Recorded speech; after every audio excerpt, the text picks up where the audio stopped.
SLT Mobitel, the connection. මෙම විශේෂ Sunlight නිෂ්පාදන මිලදීගෙන ශ්‍රී ලාංකේය මනුදම්වියමන අපි සවිමත් කරමු. Sunlight care.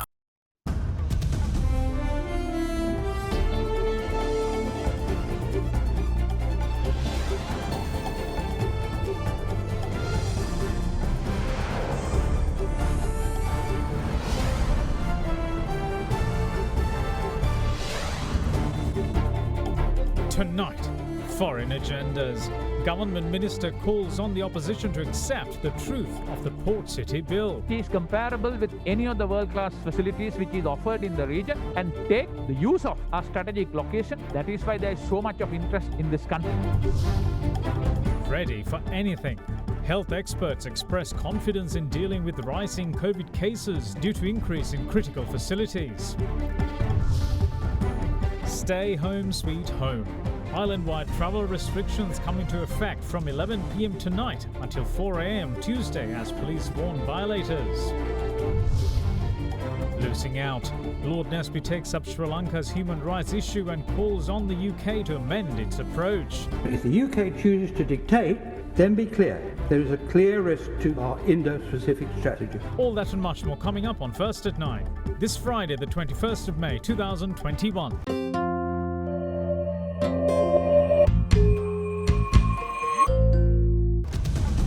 From AdaDerana, this is AdaDerana First at 9. Live from Studio 24 in Colombo. Good evening and welcome to First at 9. I'm Dhammika Ekanaika. Now, at a special media briefing held this morning following the passing of the Port City Economic Commission Bill yesterday, Minister of Justice Ali Sabri said that the current opposition to the bill remains steeped in foreign agendas that seek to scare away any prospective investors.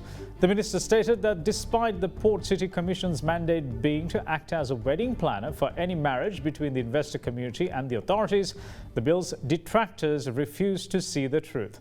Meanwhile, also speaking at the briefing, Minister of Education Professor G.L. Pires stated that unlike the 1978 Greater Colombo Economic Commission Bill, drafted by former President J.R. Jayawardena, the Port City Bill contains not even a single detrimental provision that would damage the country.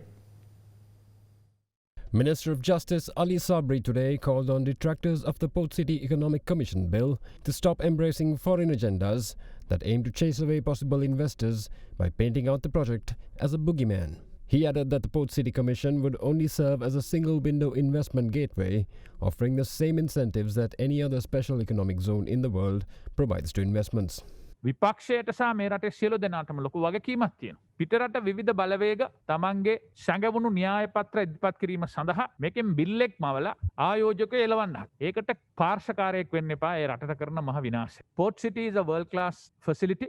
It has some very important and up-to-date incentives for the investing public. So investors could make use of this. And it is comparable with any of the world-class facilities which is offered in the region or elsewhere and take the use of our strategic location. That is why there is so much of interest in this country. Investment is open for all. As long as you bring investment, you apply for license, you can obtain the license and invest in this place. Granting license is the sole authority of the commission. In good olden days, if you want to have your wedding, you need to go and source the chef, the food supplier, hotels for a bridal. Now a lot of people, what they do, they straight away go and hire a wedding planner and they will provide the service. So this is like a single window opportunity for an investor to come. So if they come here, invest, we all know what will happen to dollars. We got $500 million. You observe how the rupee appreciated. So imagine 15 billion coming in, investment coming in. Who are the ultimate beneficiaries? Not the Chinese people, it's the Sri Lankan people. Meanwhile, also speaking at the briefing, Minister of Education Professor G.L. Pires drew comparisons with the 1978 Greater Colombo Economic Commission Bill that he revealed contained provisions that were far more damaging than the opposition claims are contained in the Port City Bill. Jayawardena ජනාධිපතිතුමා බලයට පත් වූ විගස පාර්ලිමේන්තුවට ඉදිරිපත් කරපු ප්‍රථම පනතක් තමයි greater කොලම්බෝ economic commission. එතකොට ඒ වගේම 1992 රණසිංහ ප්‍රේමදාස ජනාධිපතිතුමාගේ කාලේ පාර්ලිමේන්තුව සම්මත කළා බෝඩ් ඔෆ් ඉන්වෙස්ට්මන්ට් ලෝ. ඒකෙත් තියෙනවා මෙන්න මේ විදිහේ වගන්ති. ආයෝජන මණ්ඩලයට විරුද්ධව තහනම් නියෝගයක්වත් උසාවියකින් ලබා ගන්නට බෑ. දැන් ඒ විදිය වගන්ති මේ පනතේ අපි ඇතුළත් කළා නැහැ. ඒතර 1978 පනත 1992 පනත හා ඊයේ සම්මත කරපු පනත සංසන්දනාත්මකව විග්‍රහ කරනවා නම් පැහැදිලිව වෙනවා. ඒ 52 ගෙනාපු පුද්ගලයන් ඒ 52ට පක්ෂව ඡන්දය දුන් පුද්ගලයන් මේ පනතට විරුද්ධ වෙනවා නම් ඒක සම්පූර්ණයෙන් පරස්පර ආකල්ප. Further responding to opposition claims of the Port City Bill being designed to launder black money, SLPP MP Jayanta Veerasinghe read out excerpts from the 1978 bill that permitted banks to open and maintain no questions asked secret deposits that were absolutely inviolate from scrutiny by the Sri Lankan courts, investigative departments and foreign governments as well. ඊළඟට කිව්වා මේකෙන් කළු සල්ලි මෙහාට එනවා. කළු සල්ලි සුදු වෙනවා. මෙන්න බලන්න ජයවර්ධනලා ඒකට කරපුවා. මම මේ පෙන්නන්නේ ඒගොල්ලෝ ගෙනාපු 1978 අංක 4 දරන පනතේ 25(1). The commission shall, notwithstanding the provision of any other written law, in the exercise of its powers under section 17, have the power to authorize any enterprise carrying on business or banking to have as its constituents persons who are not citizens of Sri Lanka and to accept deposits on current accounts or others from such deposits. The Commission may authorize any such banking institution to operate secret numbered banking accounts of constituents who are not citizens of Sri Lanka. Where such authorization is granted, the identity of the secret numbered account shall be absolutely inviolate to any court, institution, entity, department, official, agent or representative of the government of Sri Lanka or any foreign government. Accordingly, any person who discloses any information relating to such accounts shall be guilty of an offence and shall upon conviction before a district court be liable notwithstanding the ordinary jurisdiction of such court to imprisonment for a period not exceeding 5 years. Then, මෙන්න ඒ පනතේ 17 වෙනි වගන්න. The commission shall have the power to enter into agreements with any enterprise in or outside the area of authority to grant exemptions from any law referred to in Schedule B hereto or modify or vary the application of any such laws to such enterprise in accordance with the regulations as may be made by the minister. Veerasinghe also accused the opposition of deliberately misleading the public with its Chinese territory claims, despite having already gazetted the port city under the Colombo administrative region back in August 2019. Colombo පරිපාලන ප්‍රදේශයේ කොටසක් කියලා gazette කරලා තියෙන්නේ දැන්. කොයි කාලෙද gazette කළේ? 2019 අගෝස්තු 5 වෙනි. පහුගිය ආණ්ඩුව. ඊයේ ඔය කෑ ගහපු උදවිය සහ උසාවි ගිය ඒ උදවිය ආණ්ඩු කරනකොට තමයි මේක ගැසට් කෙරේ. එහෙම ගැසට් කළා ඒක දැනත් පූජ්‍ය පක්ෂේ පවා නොමග යවන්න ගිහිල්ලා බොරු කිව්වා. මේක චීනයේ කොටසක් වෙනවා අය. මේක ලංකාවේ කොටසක් නෙවෙයි. ලංකාවේ නීති මේකට බලපාන්නේ නැහැ. මේකට බලපාන්නේ චීනයේ නීති. කාලගුණය කොහොමුණත් රයිනෝ නං වහලට සේෆ් තමයි මුළු ගෙදරම. Now then, in a bid to prevent a further spread of the novel coronavirus, another island-wide travel restriction will be enforced at 11 p.m. tonight and will remain in place until Tuesday. Some medical professionals, however, want the length of the restriction extended, saying lifting it on Tuesday will undo any gains made. Their call is for it to be in place for 2 consecutive weeks. As previously announced by the government, travel across the entire country will be restricted from 11 p.m. tonight until 4 a.m. on Tuesday the 25th. Until Tuesday, members of the public are not allowed to leave their homes, even by using the National Identity Card number system. It is important to remain in places where now you are residing rather than traveling to faraway places before the travel restrictions are imposed, because by doing so, you will be firstly gathering in public transport systems where you will be exposed unnecessarily to probable infected persons, and also we do not know the COVID situation in places where you are currently residing, and also we do not know exactly the COVID situation in places where you are planning to go. And in this case, there is a probability of taking the disease from your current residence to the place where you are planning to travel, or you can bring the disease from where you are planning to stay during the travel restriction when you are coming back to your temporary residence in your probably in the Western Province or Colombo area. However, travel is not restricted for essential services, as they will operate as usual. In the meantime, Ministry of Agriculture announced today that during the movement restricted period until the 28th, economic centres at Dambulla, Tambuttegama, Nuwareliya, Kappetipola, Veyangoda and Meegoda as well as Ambilipitiya will be open only for wholesale trade on all days until the 28th, except for Wednesday the 26th. Meanwhile, State Minister of Multi-Day Fishing Activities and Fish Exports Kanchana Wijesekar announced that despite the imposition of the travel restrictions, fishing activities pertaining to ornamental fish, prawn farming and drying of fish as well as canning of fish for export will operate as usual. He, however, said that retail shops will not be allowed to operate during the movement restricted period, but added the PELIYAGODA fish market and fisheries harbours across the country will be permitted to operate. He added that in order to provide some respite to the people living in isolated areas, a mechanism has been put in place to door-deliver fish via mobile vehicles. In the meantime, with travel restrictions due to be imposed tonight, long queues were seen outside shops and banks as people rushed to replenish their stocks. Our cameras caught members of the public disregarding health protocols despite continuous warnings about the gravity of the current pandemic situation. Within a period of last 24 hours, 414 persons have been arrested in connection with the offence of face mask and social distancing and quarantine rules and regulations. Total number of 11,320 persons have been arrested in connection with the same offences. In addition to that, special operation has been conducted in Western Province and 94 persons have been arrested in connection with the offence of face mask and they have been enlarged on bail. In the future, they will be charged in respective courts under the quarantine rules and regulations. From tonight, we are going to implement a special operation across the country in order to apprehend the lawbreakers of quarantine rules and regulations. However, there is an exception. Can go to the nearest pharmacy if they need to purchase any essential drugs, or otherwise if a person needs to go to a hospital to get immediate treatment, they can move to that hospital without any permission. The island-wide travel restrictions will be lifted at 4 a.m. on Tuesday the 25th and will be reimposed at 11 p.m. on the same day until 4 a.m. on Friday the 28th.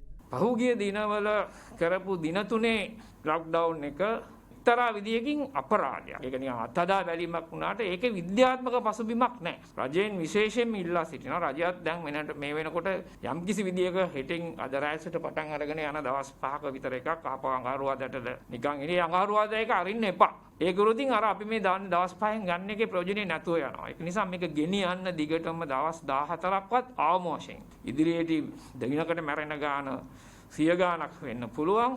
හරිද? ඒ தත්ත්වය නවත්ත ගන්න නම් මේක වහාම ක්‍රියාත්මක කරනදී නවත්තලා ඒ නවත්තන தත්ත්වය දිගට තියාගෙන යන්න ඕනේ. Meanwhile, compelled by the rising number of cases, authorities continue to isolate areas across the country. Today, 9 Grama Niladhari divisions spanning across 3 districts were placed under isolation. Accordingly, 1 Grama Niladhari division in the Jaffna district, 3 divisions in the Batiklo district and 4 Grama Niladhari divisions in the Munaragala district were isolated today. In the meantime, a number of Grama Niladhari divisions were brought out of isolation today following a risk assessment. You can log on to www.AdaDerana.lk to access the full list of areas freed from isolation today. Meanwhile, health authorities today gave assurance that the country's healthcare system is fully capable of treating rising number of COVID-19 infected patients, as the treatment facilities are also increasing to meet the demand. Deputy Director General of Education and Research at the Ministry of Health, Dr. Hemantha Herath, made these remarks while also reaffirming that there is absolutely no shortage in oxygen for COVID-19 patients. It is now well documented that a third wave of COVID-19 came about in Sri Lanka at the heels of the Sinhala and Tamil New Year festivities. Before the festive season, the daily infections hovered around 150. People's indifference to health and safety protocols, coupled with the virulent UK variant of the virus, the situation spun out of control. And now, the daily infections are confirmed in 3,000s. Though the situation looks grim, health officials are confident that the country's healthcare system is capable of handling the situation. Total number of treatment centers have increased from 140 to 148 during yesterday, and the bed strength has been increased to 23,129, out of which 20,457 beds have been occupied. ICU beds out of 146 beds earmarked for this purpose, 75 beds have been occupied by yesterday. At this moment, we have sufficient number of bed strength to cater the increasing number of cases, but since these cases need to be transported to 148 places scattered throughout the island, there has been a legitimate delay in certain places to take these affected persons to the relevant treatment center. However, this has been now mitigated by taking specific action to monitor the people, which has been already taking place through our hotline and other means. 3,443 fresh infections were confirmed in Sri Lanka yesterday. As it was the case on Wednesday, the Gampha district topped the list of districts with the highest number of daily infections with 822. The Colombo district meanwhile reported 674 cases, and the Kalutara district recorded 287 infections. This places the overall number of infections reported from the Western province at a staggering 1,783, the highest single-day caseload from any province during the third wave. Meanwhile, the districts of Kurunagal and Trincomalee reported 248 and 204 cases of the virus respectively. 190 COVID-19 cases were reported from Ratnapura, 182 were recorded from Galle, while 117 were confirmed from the Hambantota district yesterday. A further 717 infections were confirmed across 17 other districts. There were also 2 imported cases among yesterday's infections. As for today, 2,891 new COVID-19 cases have been confirmed so far. Though the number of hospital beds dedicated for the treatment of COVID-19 patients in Sri Lanka was a concern, the supply of oxygen to them has never been a real concern.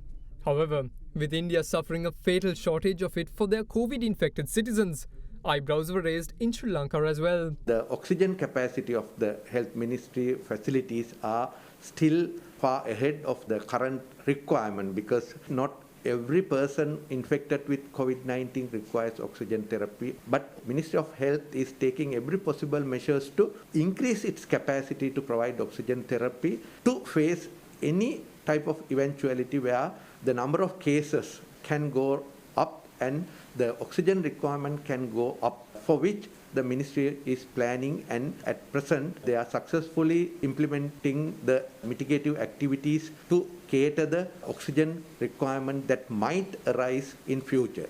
In developments on the vaccine front, 8,738 persons were given the second dose of the AstraZeneca vaccine yesterday, raising the overall number of persons to be completely immunized to 313,699. The China-manufactured Sinopharm vaccine was also administered to 15,988 people yesterday.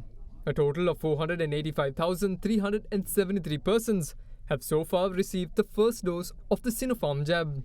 The first dose of the Sputnik vaccine was also given to 7 persons yesterday.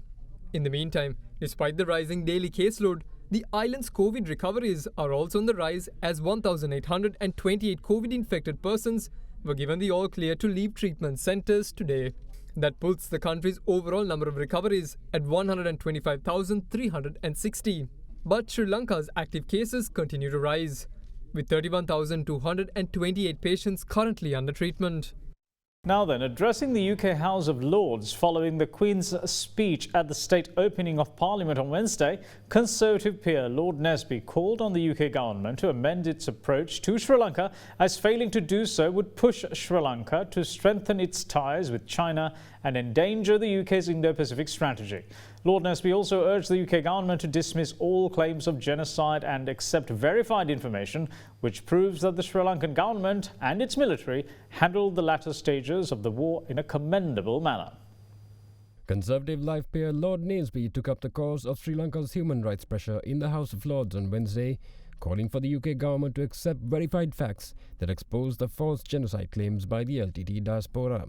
This war of 2009 was a war between a democratically elected government and probably the world's most evil terrorists. Killed 2 presidents, ministers, civilians in their thousands, and the most moderate Tamil leaders. War partially conducted from London, in Camden, at the Tamil Tiger International HQ, led by Anton Balasingham, UK citizen. Millions raised illegally here on the ground in this country. His wife Adele, fighting in Sri Lanka, closely involved with recruiting over 5,000 child soldiers, as stated by UNICEF. This is a war crime by any yardstick. Charges by UN start with the Darasman report. 3 human rights lawyers never visited Sri Lanka, where still they claim around at least 40,000 civilians killed. But all the sources of evidence are to be hidden for 20 years. Is this robust evidence? The second UN report, called Oisel, is largely based on the first one, Darasman. The claim is Tamil genocide, but my firm conclusion is somewhere around 6,000 to 7,000 at the maximum. My evidence comes from people like the US Ambassador Blake, the UN in-country team, the census done after the war by the Tamil, the University Teachers for Human Rights, plus our own UK's expert military attaché in the field. But just recently, Her Majesty's government stated in a letter, dispatches written by Lieutenant Colonel Gash reported on isolated information from a number of different sources without offering any independent verification. As such, they cannot be considered an evidence-based assessment. One wonders why the dispatches that I've got are so heavily redacted if they're so useless. Meanwhile, Lord Naseby also urged the UK government to amend its approach to Sri Lanka or risk losing out in the global geopolitical game being played out in the Indian Ocean if Sri Lanka continues to seek stronger ties with China. Some of the UK's finest human rights lawyers, Sir Desmond De Silva, Sir Geoffrey Nice, and others, there's the US military attaché, all of them report that the Sri Lankan army behaved appropriately. If the UK chooses to dictate, then be clear, there is a clear risk to our Indo-Pacific strategy on Sri Lanka, and they will be forced back to rely on China, thereby threatening the sea lanes and the dissident Tamils setting up an independent state. Is this really a way to say thank you to a country whose people helped us in 2 world wars? The fire, which erupted aboard the cargo carrier Express Pearl, anchored off the Colombo port, has now been extinguished by the Sri Lankan Navy. The fire erupted aboard the vessel last afternoon.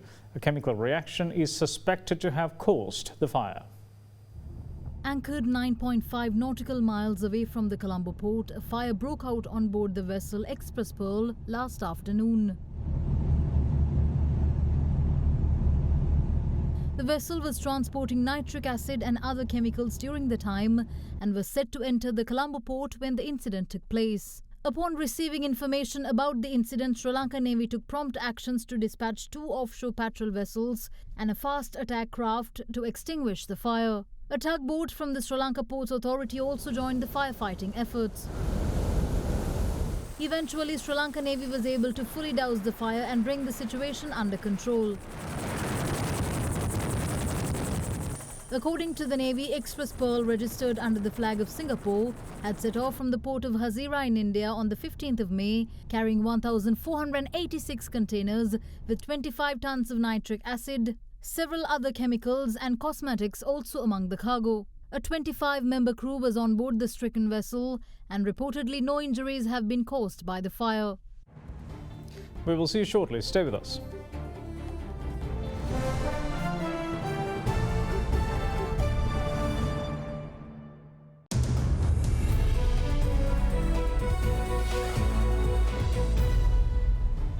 Welcome back. This is First at 9.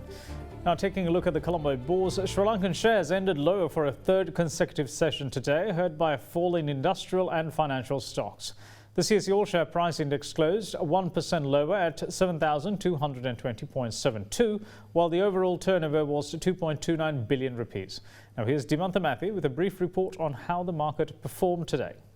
The market dipped for the 3rd consecutive day on fears of a lockdown. So with that, what we are seeing is that there is talk of further lockdowns coming in after these temporary travel restrictions are there. So with that, there seems to be fear among the investors that there is going to be further restrictions coming in the month of June. So with that, there seems to be a loss of confidence levels and some bearish trend is being created at the movement in the SPI. So the market dipped by 73 points today, bringing the index down to 7,220 points. So overall, we saw sort of a bearish attitude during the day. The start of the day itself, the market slid downwards, and towards the midday, the index bottomed out, and towards the end of the trading session, we saw a bit of a recovery in the index over the last 1 hour of trading.